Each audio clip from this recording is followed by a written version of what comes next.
Steve Parkin yw enw fi, a fi'n reolwr y prosiect Ieuenctid yn Tysul.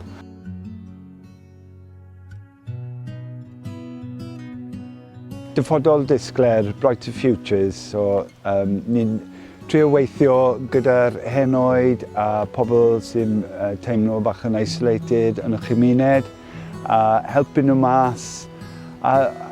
Mae wedi bod yn amser galed iddyn ni gyd dros y flwyddyn a hanner wetha.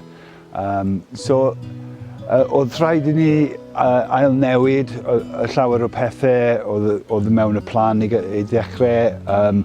So ni wedi bod yn gwneud llawer o pethau tu fas nawr, really, achos yn bod yn saff.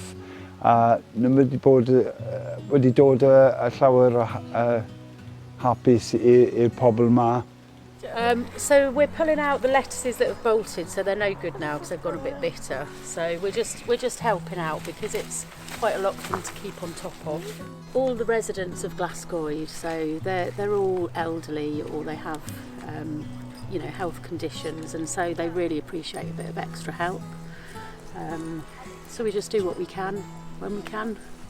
Beth ni'n eisiau cael mas o prosiect yw I helpu y henoed a pobl sy'n teimlo'n isolated, yn byw ar eu hunan, yn stryglo â pethau, a dod â chymuned gyda gilydd, gyda pobl ifanc, gyda pobl henoed, a just yn trio dod nôl yn teimliadau'r chymuned. Ni jyst mynd I roi rhain I Joyce nawr a mae'n lyflu helpu pobl hyn. Thank you very, very much.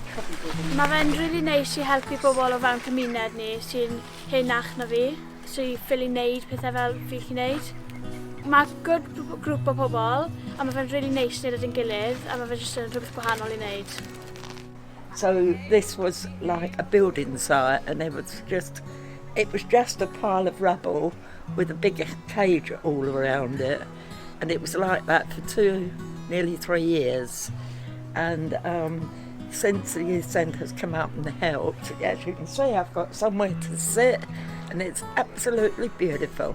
I sit till late in the evening. I watch Jupiter rise. No, I can't thank them enough.